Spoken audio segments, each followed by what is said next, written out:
parfait étant donné les circonstances. Nous savions qu'il allait falloir modifier la loi au fil des années. C'est pourquoi nous avons créé un comité parlementaire qui avait l'obligation législative de mettre à jour le projet de loi. Question et commentaire, l'honorable député de Kitchener-Centre. Madame la Présidente, nous sommes presque un an après l'adoption de C-39. Nous sommes maintenant saisis d'un autre projet de loi pour retarder l'adoption de l'aide médicale à mourir pour les troubles mentaux. Le secrétaire parlementaire, selon moi, a posé une question importante.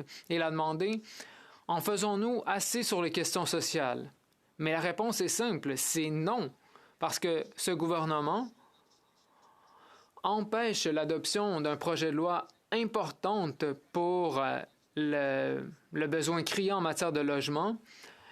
Il refuse d'accélérer l'adoption d'une prestation pour les personnes en situation de handicap et le transfert en santé pour les troubles mentaux n'a pas été effectué.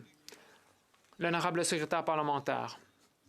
Madame la Présidente, je mets au défi le député de me présenter un gouvernement au cours des 60 dernières années qui a été plus progressiste que ce premier ministre et ce gouvernement. Lorsqu'on parle de sortir des aînés et des enfants de la pauvreté à hauteur de centaines de milliers, que l'on parle de toutes sortes de questions sociales comme les garderies et la garde des enfants, les différentes mesures de soutien que nous avons mis en place, la bonification de la sécurité de la vieillesse, ainsi que du supplément de revenu garanti à partir de 2016.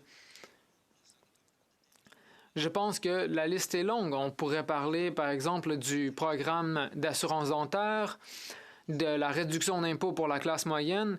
Il y a toute une foule de mesures que je n'ai pas le temps de nommer. Question-observation, l'honorable adjointe du leader du gouvernement.